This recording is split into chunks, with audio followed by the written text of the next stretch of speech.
Olá, turma! Tudo bem? Tudo certinho com vocês?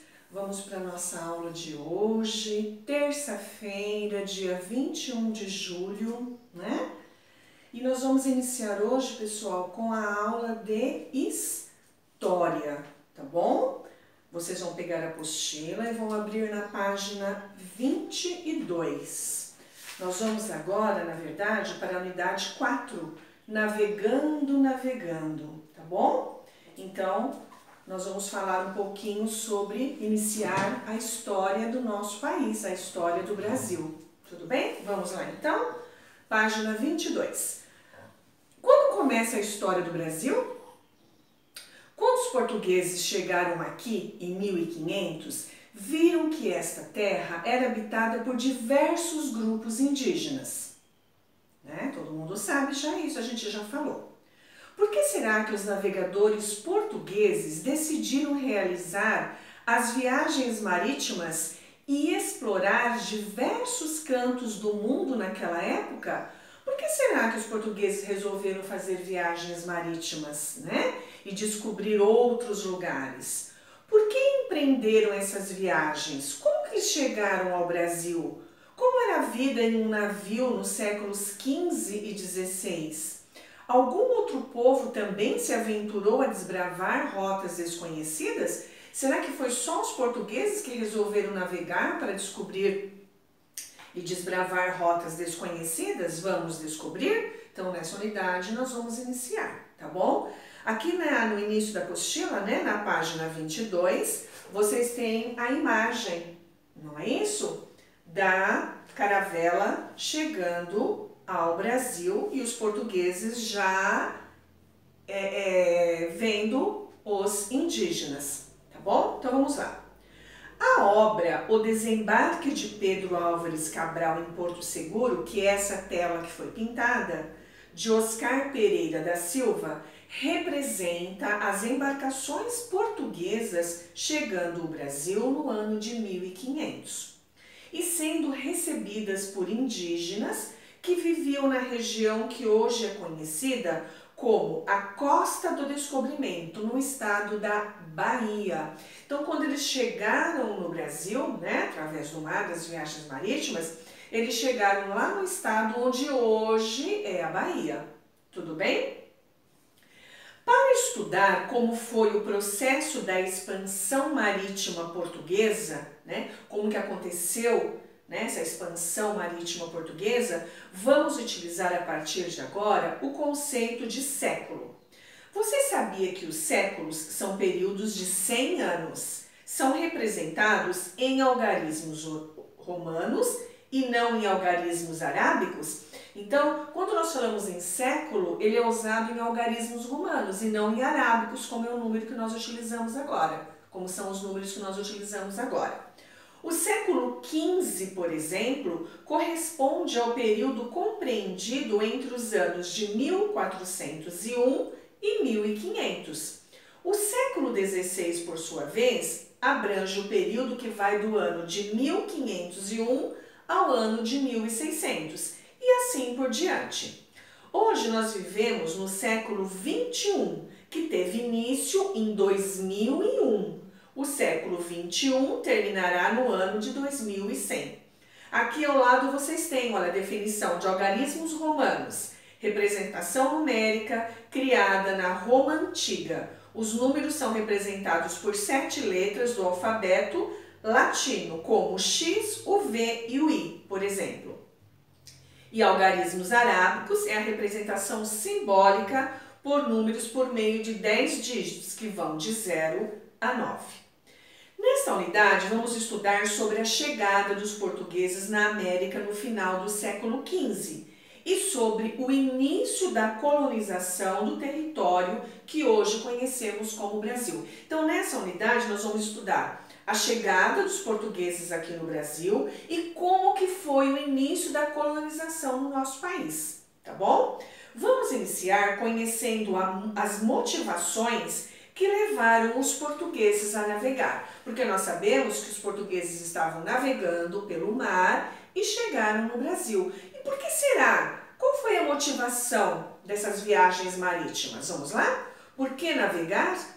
Em meados do século XV, o governo de Portugal passou a organizar expedições marítimas para tentar encontrar uma rota marítima pelos oceanos Atlântico e Índico para chegar à região das Índias. Índias é um termo usado pelos europeus no passado para se referir às várias regiões da Ásia. Então, no passado, os portugueses eles nomearam Índias como as regiões da Ásia. Então, o que eles fizeram? Eles criaram expedições marítimas que iam de Portugal até as Índias. Bom? Entre os produtos comercializados, e assim participar do comércio de artigos de luxo que acontecia por lá. Então, eles iam sair de Portugal, né, com as caravelas em expedições, várias caravelas, vários homens, e eles iam para as Índias porque lá acontecia um comércio com artigos de luxo e eles queriam ir lá para ver, para comprar, para ver o que estava acontecendo. Então essa foi a primeira motivação dos portugueses saírem com as expedições marítimas. Entre os produtos comercializados na região das Índias estavam a porcelana, são louças, a seda, tecido, o ouro, pedra preciosa, o algodão, também para fazer tecido, joias, madeiras e principalmente as especiarias, que tinham grande valor na Europa. Então, além de tudo isso daqui, que existia no comércio lá nas Índias, as especiarias eram muito importantes. O que eram especiarias? Conjunto de temperos, como o cravo, como a canela, como a pimenta do reino. Então lá existia um comércio muito forte dentro das especiarias, que eram os temperos para ser usados na culinária. Alguns anos depois de os portugueses terem iniciado suas expedições marítimas, o governo da Espanha, que é um outro país também da Europa, começou a organizar expedições pelo Oceano Atlântico. Então, logo depois de Portugal organizar essas expedições pelo mar, Espanha também começou, só que eles iam pelo Oceano Atlântico, tá bom? E por que no século XV embarcar em um navio em busca de novos caminhos era uma grande aventura? Tanto para os portugueses como para os espanhóis, essas expedições marítimas eram uma grande aventura. Por quê? Porque o Oceano Atlântico não era totalmente explorado, ele era desconhecido ainda.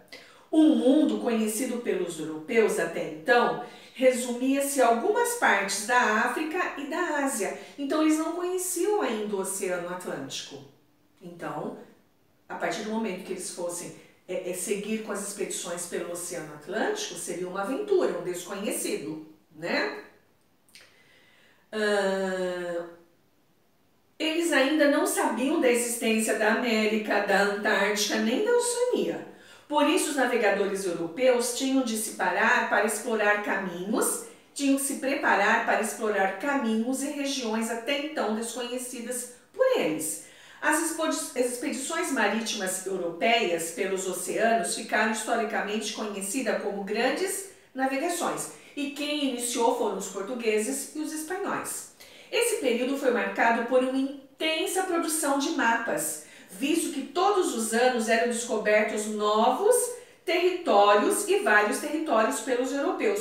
Quando eles começaram a descobrir vários territórios por conta dessa expedição marítima, eles sentiram a necessidade de começar a desenhar tudo isso. Foi aí que surgiram os mapas, que vocês têm aqui a ilustração, ó, representação cartográfica de um mapa marítima de 1583, quando eles começaram a desenhar a rota dessas viagens marítimas e que se originaram os mapas.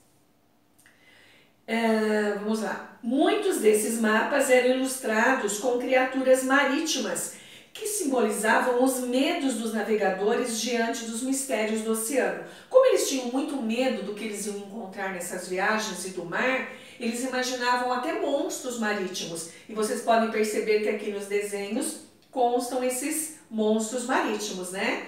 Observe no mapa abaixo algumas criaturas marítimas ilustradas pelo cartógrafo. Cartógrafo foi quem desenhou o mapa, tá bom? Aqui vocês podem observar como eram os mapas e as criaturas marítimas que eles desenhavam, tá bom? Vamos lá agora para a página 24. Algumas viagens marítimas portuguesas. Os portugueses e outros povos da Europa, da África e da Ásia já faziam viagens marítimas de curtas distâncias, antes do período das grandes navegações. Então era normal eles fazerem pequenas viagens marítimas, curtinhas, isso antes do início das grandes navegações, que eram viagens mais longas. Para conseguir as especiarias do Oriente, os comerciantes utilizavam as rotas comerciais do mar Mediterrâneo, além de rotas terrestres. Então eles iam pelo mar Mediterrâneo ou também por terra, em busca das especiarias. Essas rotas também eram usadas por diversos outros povos, desde os tempos antigos. A partir de 1453, essas rotas marítimas, principalmente as do mar Mediterrâneo, passaram a ser disputadas por turcos, genoveses e venezianos. Naquele contexto, sair da Europa são tudo povos europeus, tá? Turcos, genoveses, venezianos, são tudo povos europeus, que estavam em busca de conhecer novos lugares e em busca de comércio. Naquele contexto, sair da Europa e chegar até as Índias, onde eles gostariam de chegar, pelas rotas das especiarias, começou a se tornar algo muito caro e difícil, porque era longe, né? Tinha que ter as embarcações, muitos tripulantes, então começou a ficar meio caro. Assim, Portugal começou a investir em pesquisas para encontrar uma nova rota marítima pelos oceanos para chegar às Índias. Então Portugal começou a perceber que estava ficando muito difícil essa rota pelo mar Mediterrâneo. Então eles começaram a pesquisar para ver se eles conseguiam descobrir e encontrar uma nova rota marítima que ficaria talvez mais perto ou mais econômica até chegar às Índias, tá? Aqui vocês têm uma ilustração, né? Olha, uma ilustração. A obra A Partida de Vasco da Gama para a Índia, do artista Alfredo Roque Gameiro, representa o navegador português partindo às Índias em 1497. Então, um dos primeiros navegadores, Vasco da Gama, ele foi aonde? Para a Índia. E aqui foi a chegada das caravelas e o povo já aguardando, tá bom? Jogo rápido. Com base no texto dessa página, é possível concluir que o governo de Portugal não tinha interesse em chegar às Índias, porque as rotas das especiarias estavam sendo disputadas por outros povos. Será que Portugal não queria mais? Ele desistiu? Ou, no contexto das grandes navegações, o governo de Portugal pretendia chegar às Índias por um novo caminho marítimo. Desse modo, os portugueses poderiam continuar participando do comércio de artigos de luxo e das especiarias. De acordo com o que nós lemos aqui, vocês vão ler novamente a explicação da professora, o que vocês acham? O governo de Portugal ele não tinha mais interesse em chegar às Índias, porque essa rota estava sendo disputada por outros povos, ou ele queria continuar sim, mas por um novo caminho marítimo, para ele continuar participando do comércio, dos artigos de luxo, das especiarias. Aí vocês vão colocar um xizinho na resposta correta, tudo bem? Leiam o texto novamente, assistam a aula da professora, respondam o jogo rápido, tirem uma foto e encaminhem para a professora. Tudo bem? Um abraço, até a próxima aula.